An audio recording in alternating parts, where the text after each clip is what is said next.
The most important meditation instruction I have to share is allowing this moment to be exactly what it is.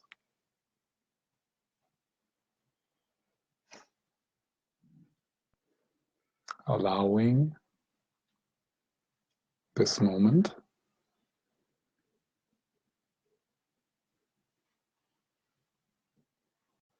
so what you experience right now, whatever it is, to allow that to be just as it is.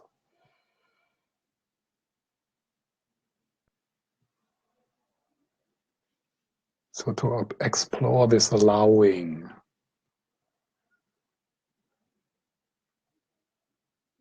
not as something which you need to train, or not as something you can get better at, but actually as something which is already happening.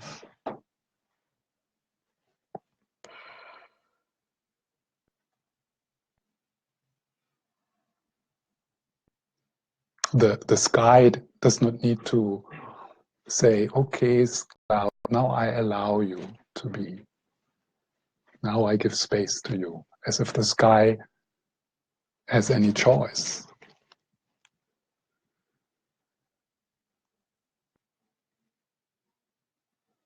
And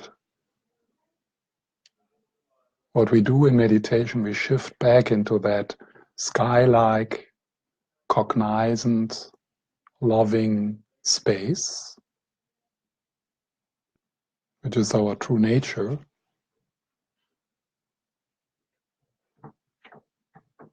And there already allowing has happened.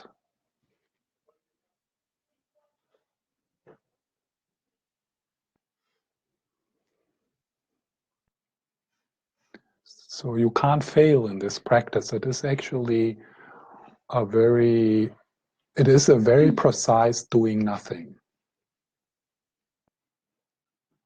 Not in the sense of resignation. So it might take some time to explore experiential what I mean with radical allowing, effortless allowing.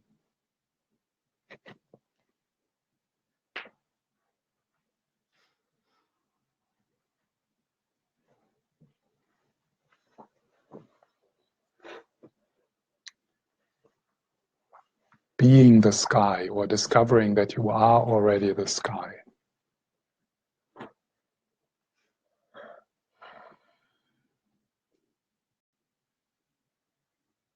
So this is a practice of non-interfering, non-fixing, non-controlling. And my job is to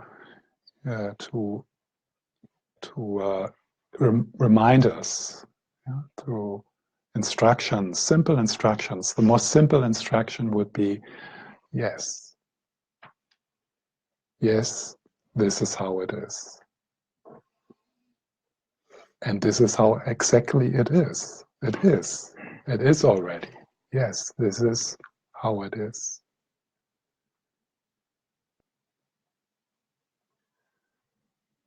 How deep is your yes?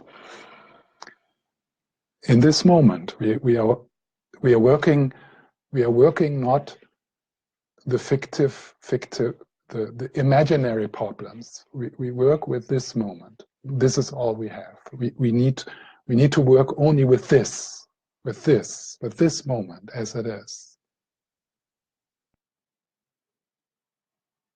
We don't work with things which are not happening. We work with things which are happening. This is what is happening. This is all there is. Everything else is not happening. The difficult talk you have tomorrow morning is not happening. the difficult talk you had yesterday is not happening. What is happening is this. And if we resist this, we suffer. That's one of the most basic Buddha insights. That when we resist this, when we resist what is happening, we suffer. So our practice is softening that suffering.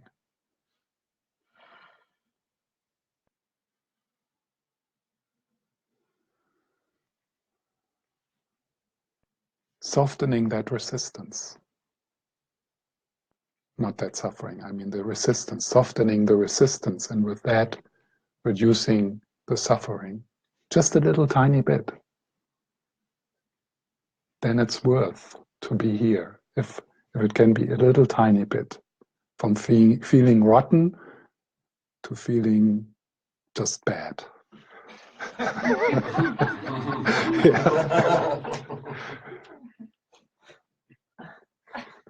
That's worth. That's wonderful.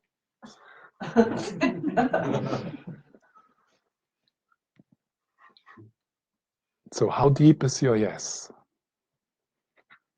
How deep is your yes towards what is happening now? And then when you notice that you start to work with something which is not happening, which will happen, that's what we do. Yeah? We are constantly occupied with things which are not happening. And then we miss what is happening. And actually, if we only work with what is really happening, we start to figure out, oh yeah, it's maybe a bit difficult, maybe there's some discomfort, or you have some nervousness, or you're tired, or you have a bit of a headache, but it's workable. So actually, when we relate to what is happening, we always find out it's workable.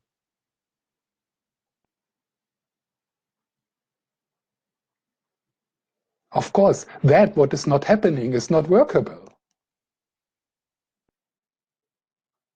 Because we can't, it's not happening.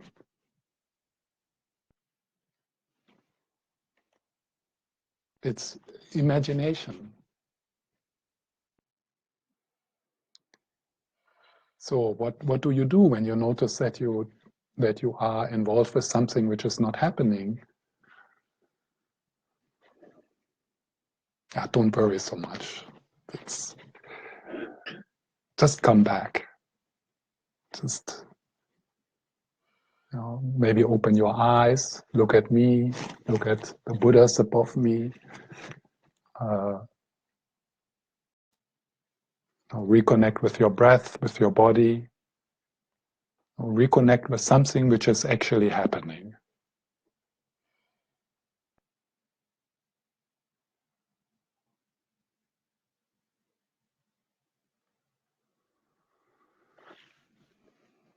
How deep is your yes? It could be a kind of a bit of a guideline in our meditation. You could ask yourself, right now, how deep is my yes? And can I, that how deep is your yes? What it means is how open is your heart? How much can you, how deep is your love? How deep is your openness to what is happening?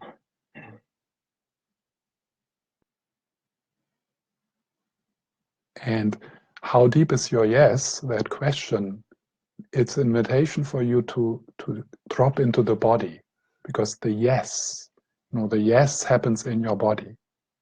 It's not like a mental, okay, now I accept this, or I say yes to this. No, it's like, yes.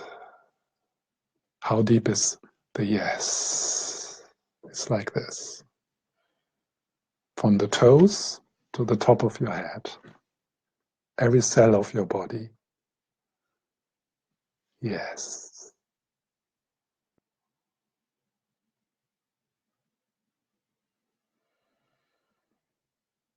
They are all, imagine they are all little people, all the cells, which they are, like they have their own, no, they are quite so, and they say, or they all say, yes.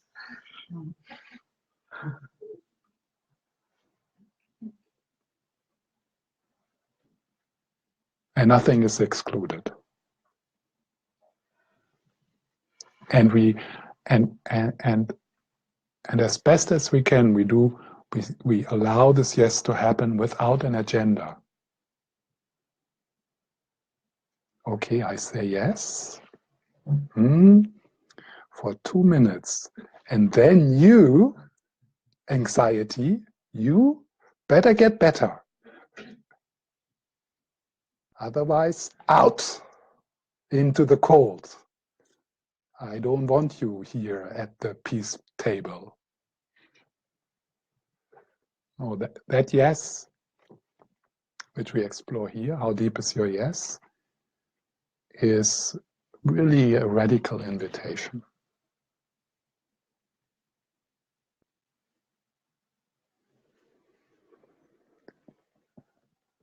So let's play with that.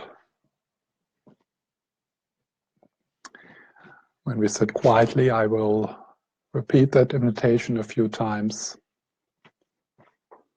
So if you like, you can shift a bit. So you might want to close your eyes for a while. And then you notice what happens if you start to pay a bit more attention to your inner life, to how you're feeling.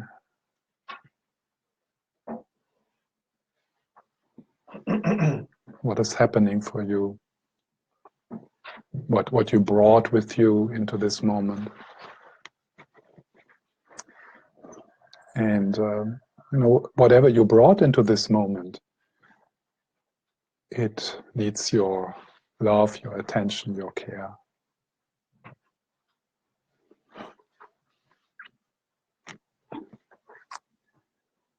And part of this movement is also the shift from the head into the body.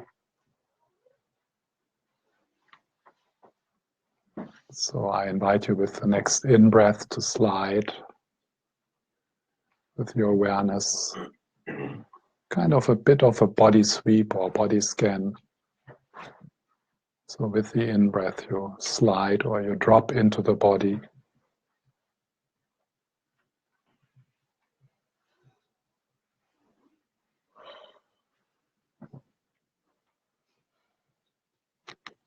Down into your feet.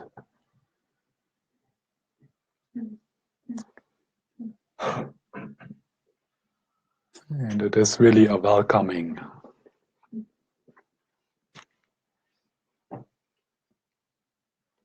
And there is also a sense that we do this together. So it's like we bathe together in that yes.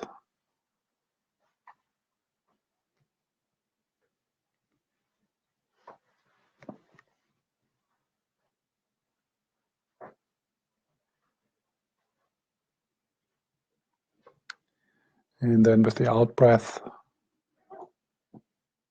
you can connect with the aspect of letting go in the out breath. And what you let go of is controlling, fixing, manipulating,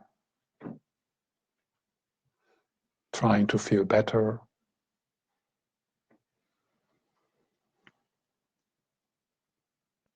That's what you let go of. You let go of the control freak.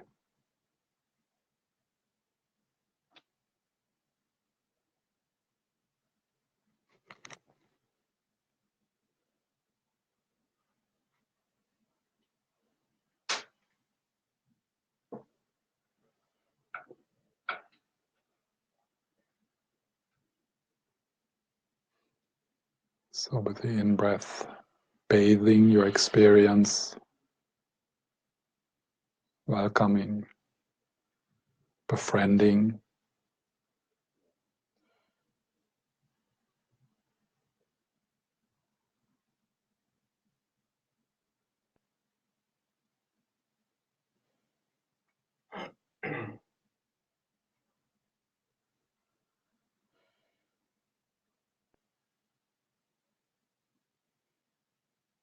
and with the out-breath, letting go, opening like a flower.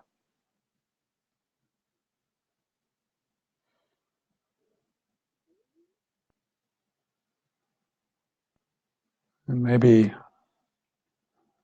you can notice that there's some tension, some discomfort coming forward, and I invite you to dance with that.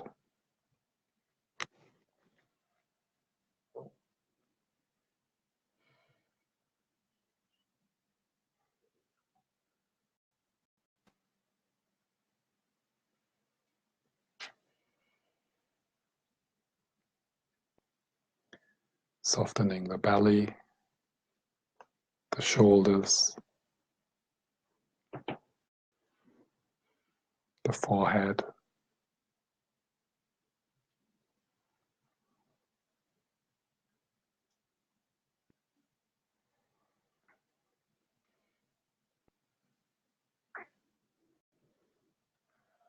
And then we can already appreciate the stillness, the peace when we sit quietly together in the spirit of kindness, protected by the teachings of the Buddha.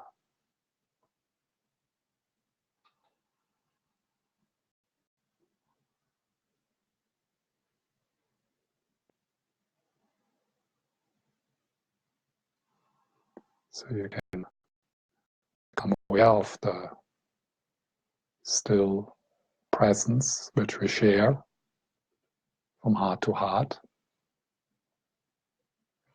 Even if you're tired and still somewhat agitated, peace is also happening.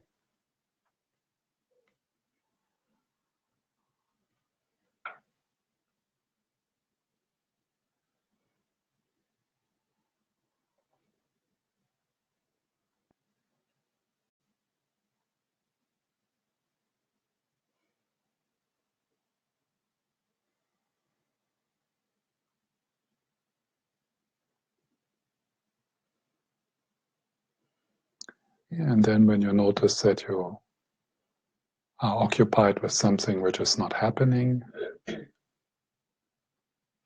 with the in-breath you draw back into the body.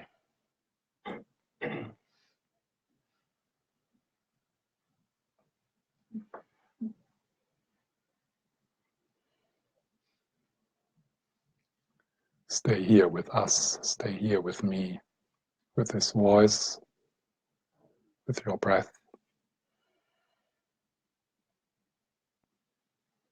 with the shared stillness.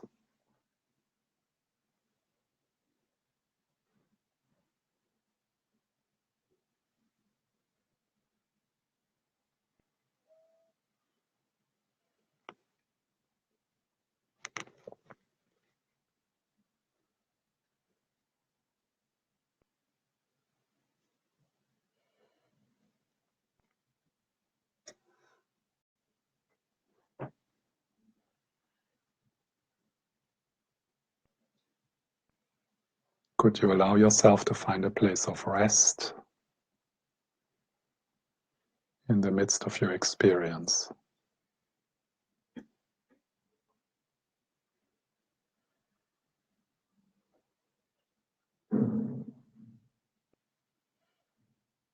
By letting this moment be exactly as it is.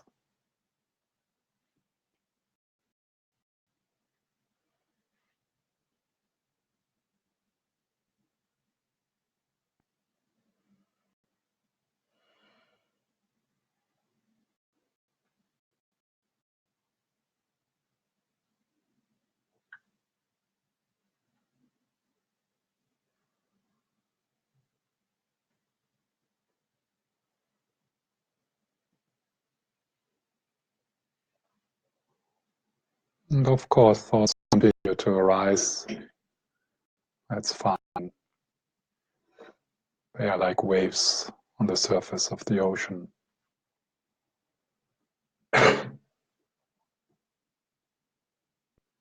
And we are diving into peace.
Let yourself be meditated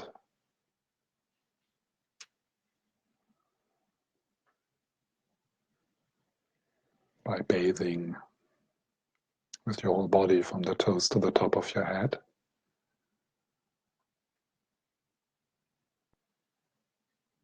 In that field of presence.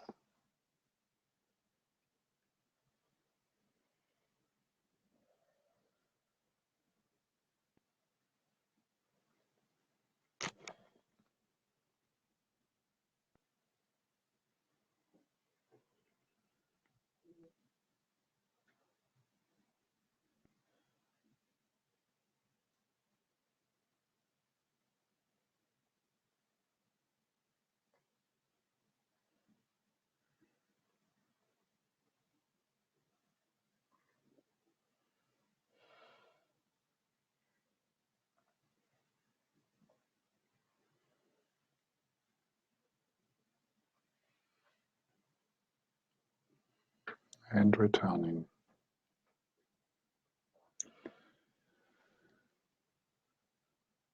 So this way of sitting is a bit of a journey. So we never arrive anywhere. We don't calm down or feel better. It is a journey of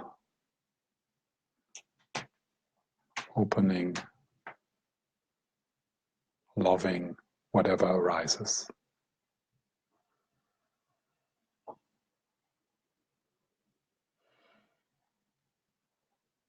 Whatever arises, notice that.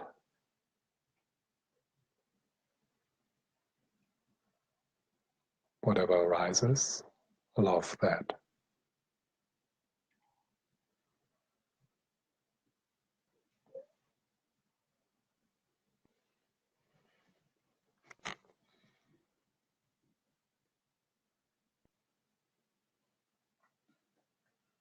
Notice how big you are. Notice how big your heart is.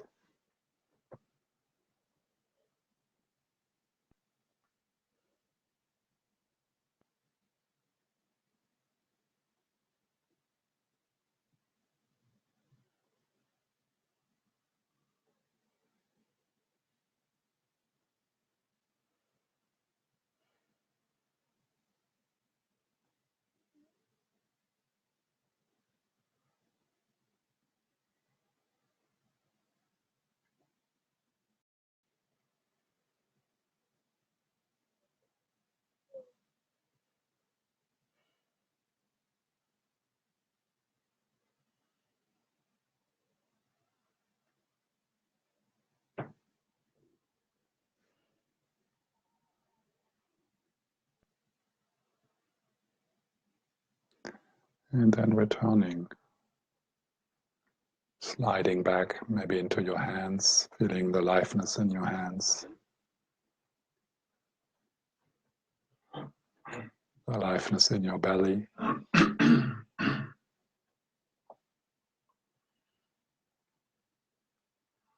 And then listening with your whole body, listening to peace, touching peace, feeling peace.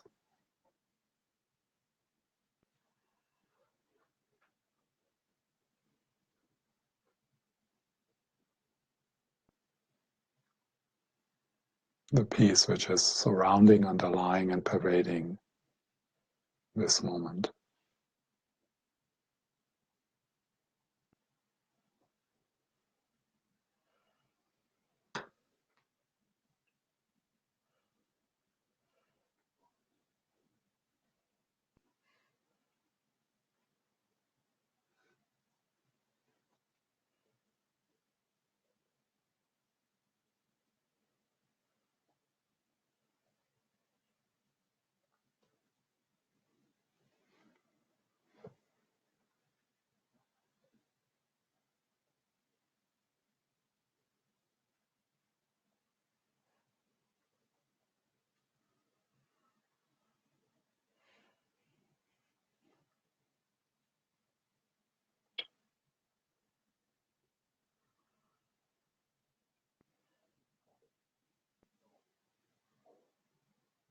How deep is your yes?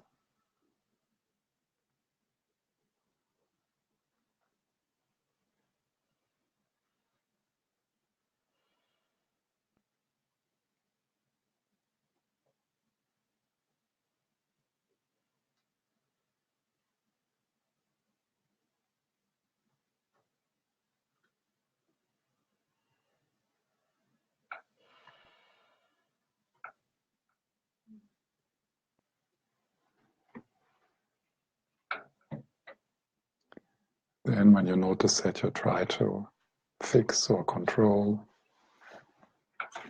or you try to add something to what is happening, or you try to take away, with the out breath you let go of the control freak, of the meditator.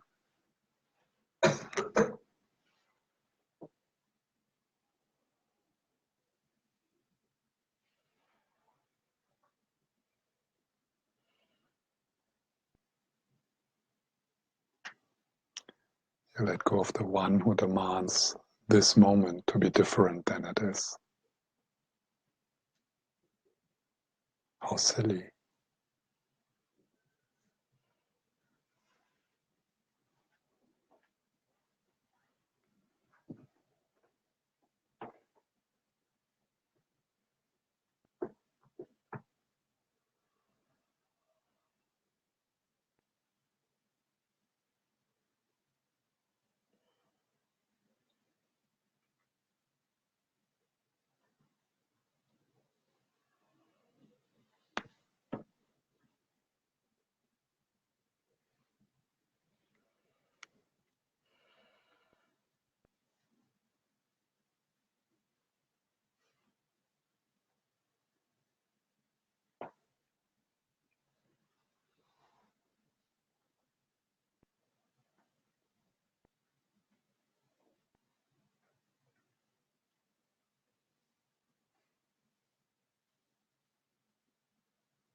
How deep is your yes? this too. Whatever it is, this too.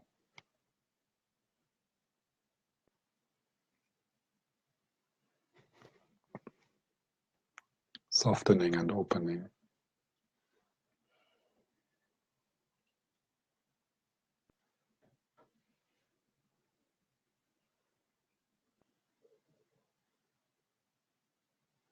Meditating like the sky.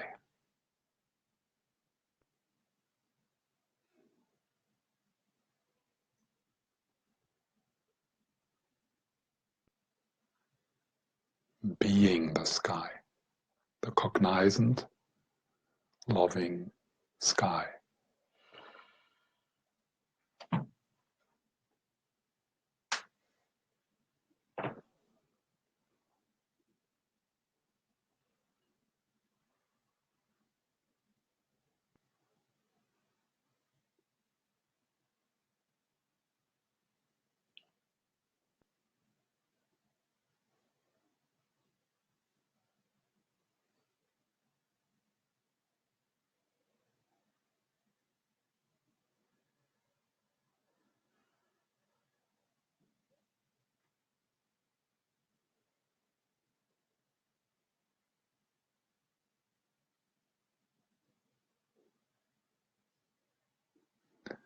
And then at times it might be helpful and feel good for you to stabilize a bit with a breath or with your hands, with your belly.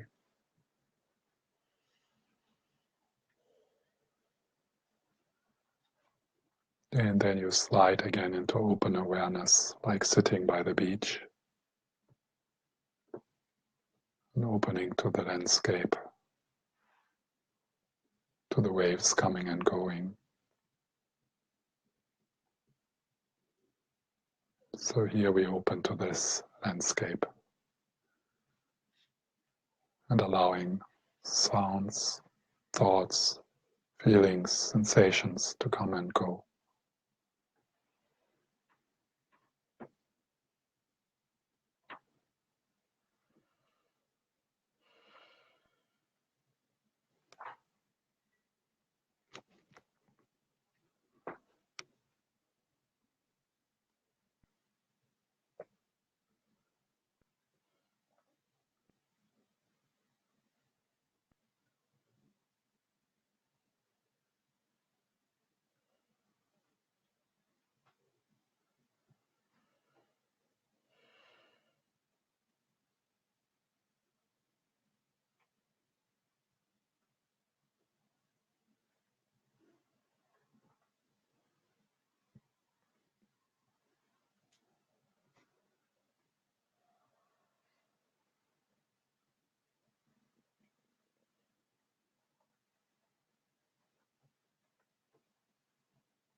So listening to the stillness, listening to the silence, touching the silence, feeling the silence.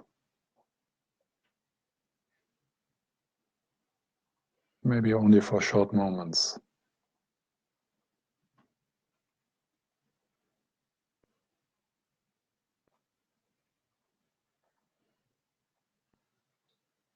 The silence from which this voice comes and dissolves back into.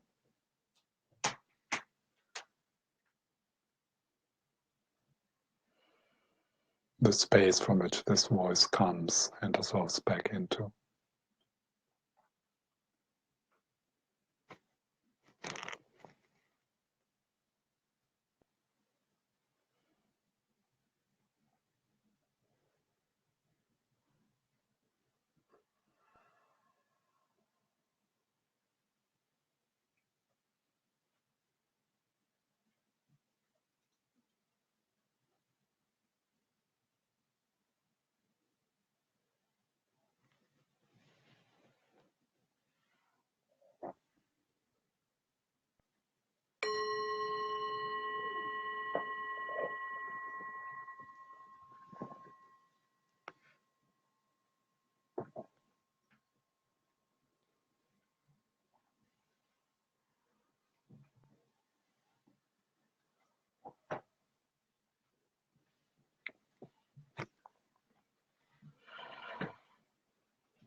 So there is waking up and growing up. Let's talk about waking up.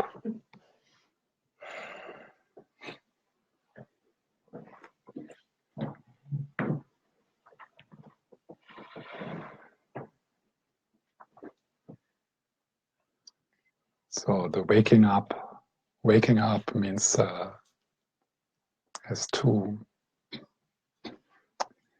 insights. The insight into what you are not and the insight into what you are. So part of our exploration here is the exploration of the of the imaginary, solid, separate self. So that's one part.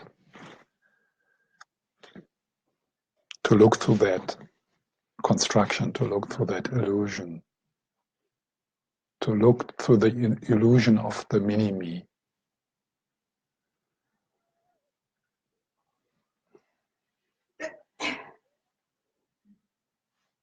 And the second part is to the exploration of innermost awareness. So it's a bit of letting go of what you're not, letting go of the identification with the mini-me through realizing that it is a fiction, that it is constructed, that it is made up.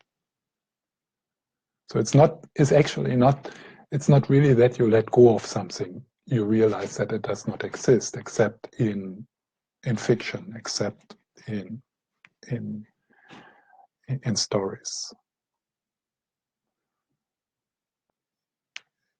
And the other part is then to explore what is called innermost awareness, or unconditioned awareness, or the nature of your mind, or sometimes just awareness. And this is what I want to emphasize this part for now.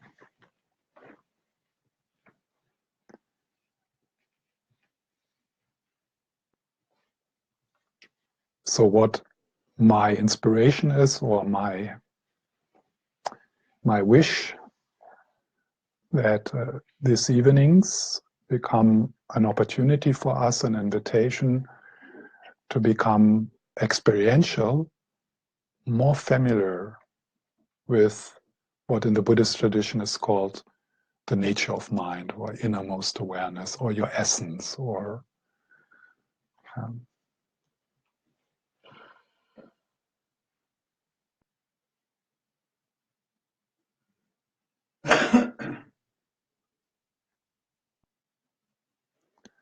so last time I already said that one of the challenge here is that it is impossible to really put it into words what I mean.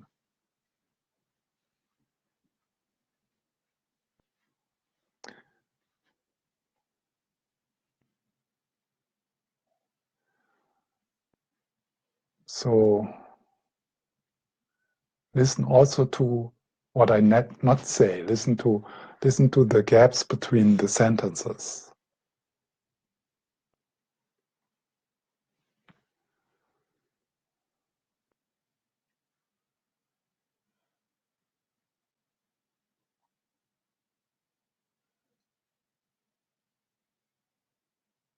And then when I say something, and tonight I will say something about it, and it here means innermost awareness, Rigpa, or Ösel in Tibetan. Then listen to it as if I sing a song, or I say, I make a poem. Yeah? Listen to it more like that, with your heart, with your body. Not so much with, oh, what does he mean? I don't understand.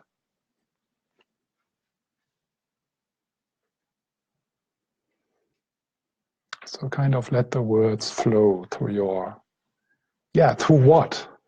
So let your words flow through it. Because you can hear the words only because of it. And it, that is the precious, that is your home. That is what is called in the Buddhist tradition refuge. It's absolutely trustworthy and available to you in any moment. It's home. It's fullness. It's love. It's God. It's one.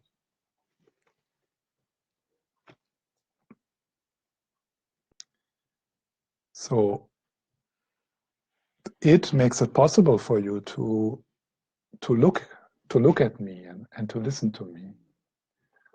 And it is so familiar, it is so close, it is so modest that we miss it.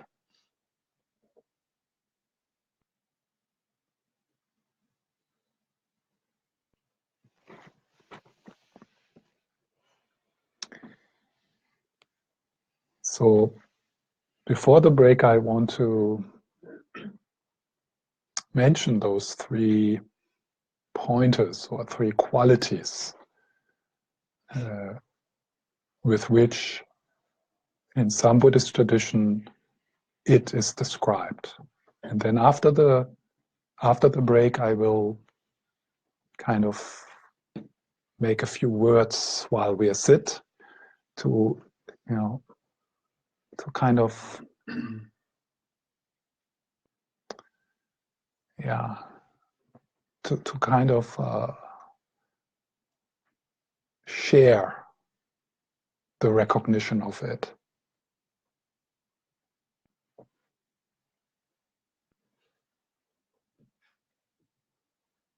So the first quality of it is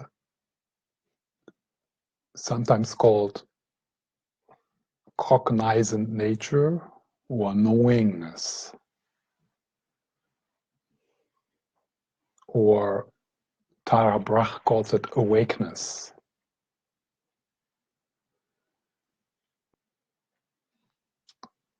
So this quality is the quality which makes it possible for you to be aware. It is an effortless, cognizant space which you don't need to switch on, but which is completely, effortlessly on all the time. Prior to you doing something or feeling something or hearing something, prior to any experience, prior to any moment, there is an effortless onness. When you woke up this morning, you didn't need to switch that onness on. You opened your eyes, and that opening of the eyes happened within that onness.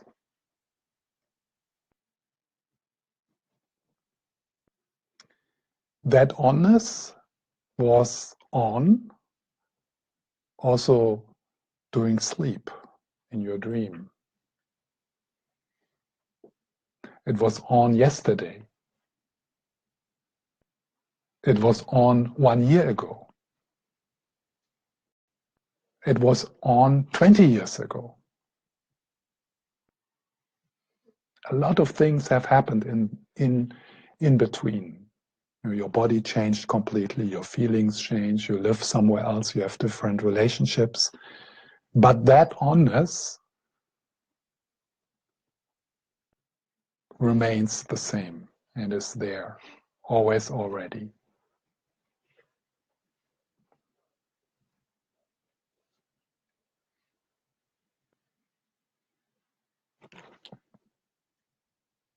You don't have any control of it. So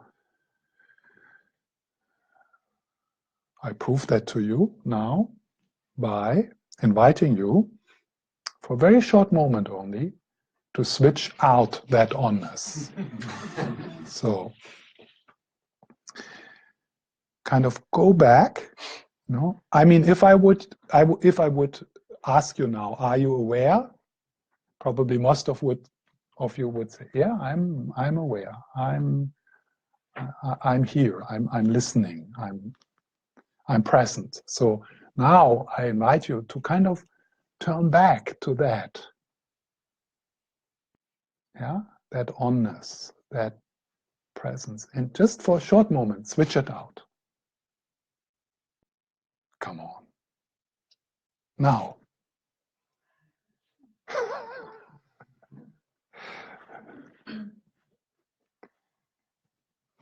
So this is a bit of just this question and that what you kind of try to do, with what, and what is it what you would want to switch out. So it's a bit of an inquiry into it.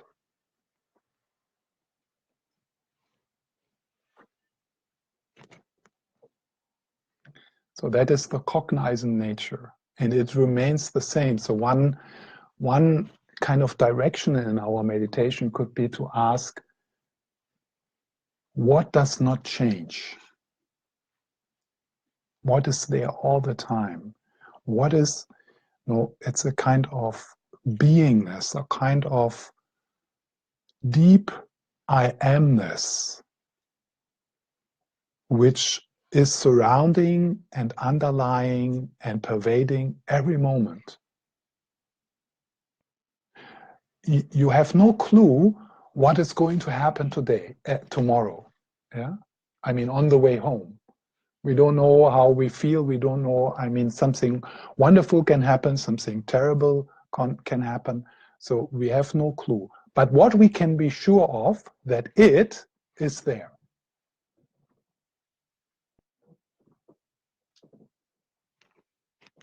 So what is that? What is that which is not changing?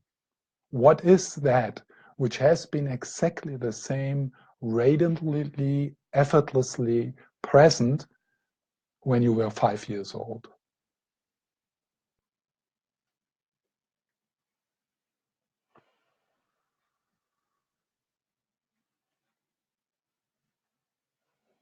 So that is called the cognizant nature, the knowingness. So in the practice of self-inquiry, one of the methods being used is this simple question, what is aware? And we are going to we're going to play with different ways to ask that question. So that question is pointing into this, it is using this quality of the cognizant nature of it. So what is it? What is aware?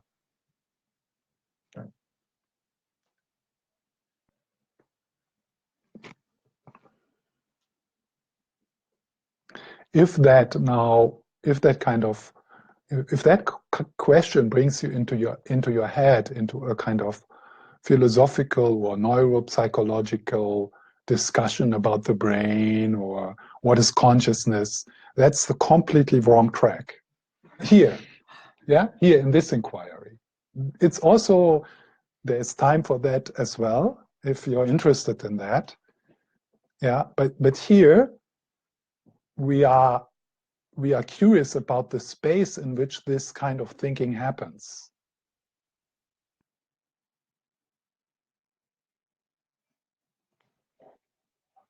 So maybe you could be confused by what I say now, or you could think like, wait, this is ridiculous.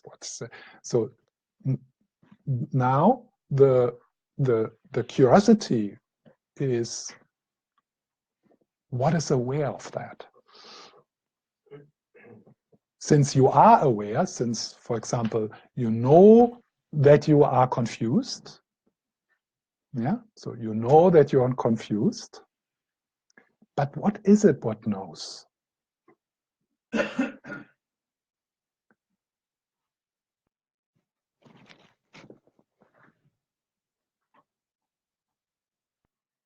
Don't give up on this question. Never, ever. You don't need to ask it all the time, and yeah, but return to it. This is like, and it doesn't matter if you go to a Zen master or to this is, everyone will at one point, in different ways, bring you to this koan. It's a koan, yeah. This kind of question which they use in the Japanese tradition. A question where the conceptual mind is kind of freaks out and then a shift can happen. So the cognizant nature. The second is the second pointer, the second quality. It's a bit dangerous to call it a quality, but so because then it becomes too much something, but it is nothing.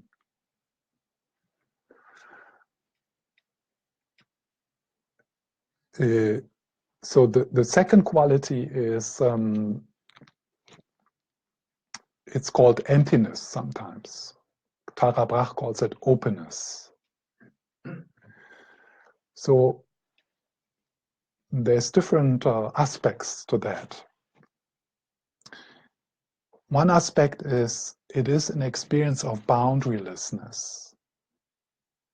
It is an experience of that there's nothing solid, nothing concrete. It's an experience of openness, of vastness.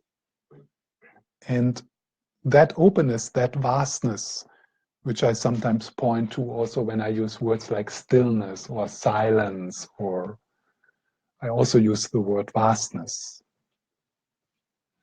I use the sky. No, the sky would be the metaphor for that, the boundaryless, centerless sky.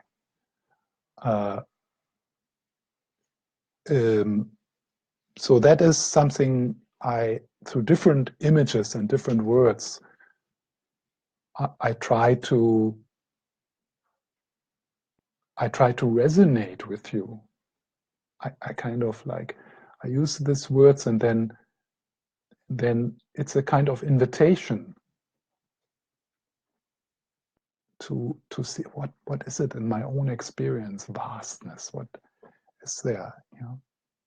And then maybe the word vastness does not mean much for you. Maybe the word sky or openness. And so different words which are meant to share the same experience.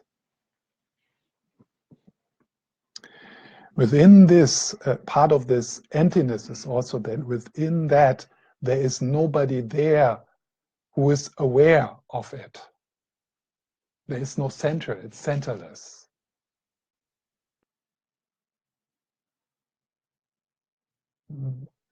Initially, there could be a bit of a sense, okay, yeah, I think I get it. I think, yeah, vastness. I become aware of vastness. So you still identify with a kind of observer, which is actually a good step. Yeah, it's a good step to kind of go meta and not being completely fused with the content of your experience. Yeah, so then you experience some freedom, some space. Okay, I'm aware of my feelings. I'm not my feelings. I'm aware of my problems, but I'm not my feelings. I'm not my problems. Yeah? So it's a step to go meta out of the experience, and that's where most mindfulness practice end. So there's a continuation of a practice of I am mindful of this and this and that, and I am aware of the impermanence, and so on and so on. So, but what we explore here with the exploration of awareness, that sense of the observer starts to dissolve.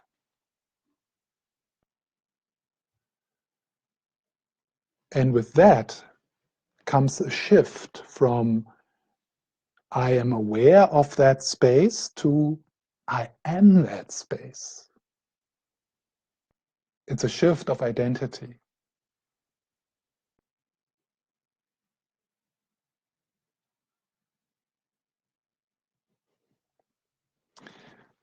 Let's take the example of then we have a break. The example of the torch.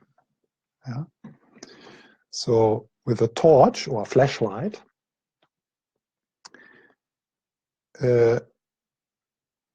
that's like, so the mind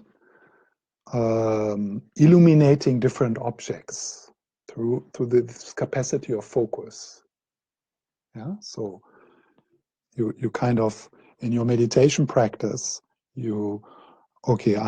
I I am aware of my feelings. So I'm aware of anxiety. So you turn the flashlight of your attention, and there's a sense of I, that I am doing it, and that I direct this flashlight into different aspects of my experience. Yeah? So it's like breathing meditation, for example. You turn the flashlight of your mind, of your awareness towards the breath. So now what we do now is, in the beginning, when we ask this question, what is aware, we kind of take a kind of a light ray.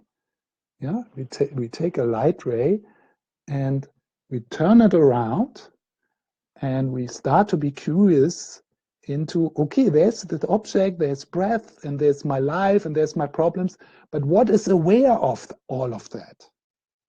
Yeah. So it's like this. It feels a bit like this. You turn a piece of the light, and it tries to look at itself. So if the light of that flashlight, the light of your mind, turns around and tries to look at itself, what does it see?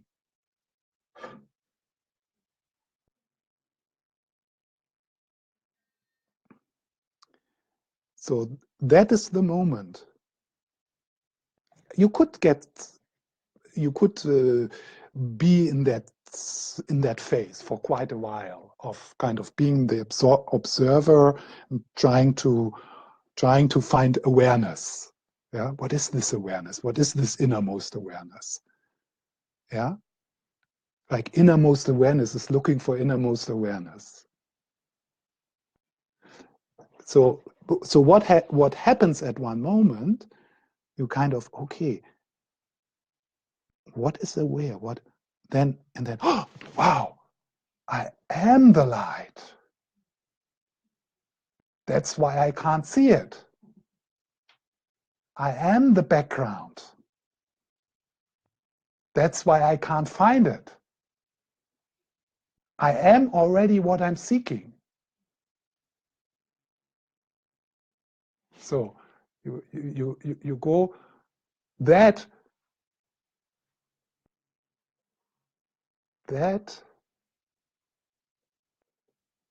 no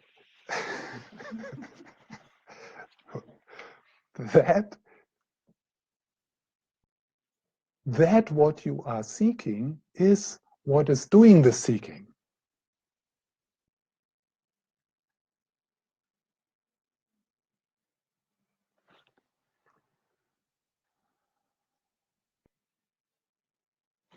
So that is that shift from, okay, the light, oh, what is aware? What is aware? And then I am that what is. I am that what is aware. So if you would use the metaphor of the sky, it's like one part of the sky. Here's this amazing stories about peace and sky and the wonderful qualities of the sky, and what happens if you find sky. Yeah? And the sky hears all these stories, and then it starts to go on the spiritual journey to find the sky. So the sky starts to meditate. So, and then at one point there is this kind of shift into the recognition that the sky realizes that she is the sky. She has always been the sky.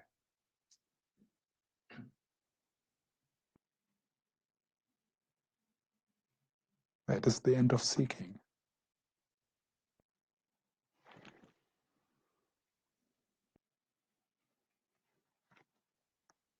So the second quality,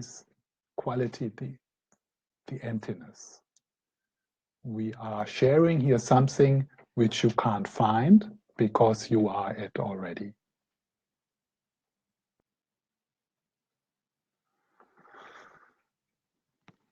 The third quality is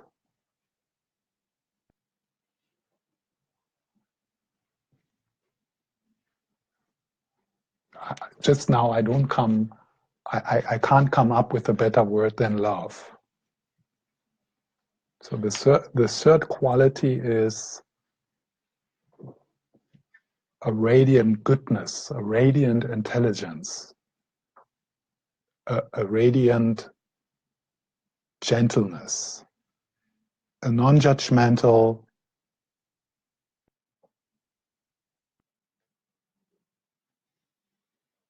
kind presence.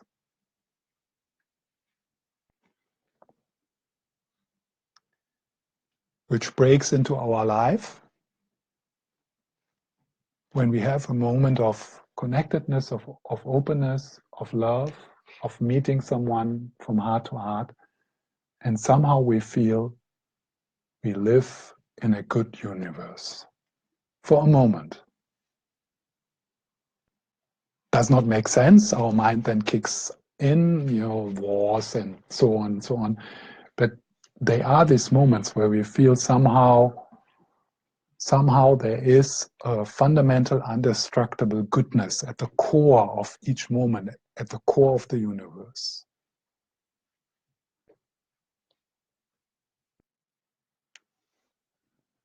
And that is something which is available to us. It breaks into our life.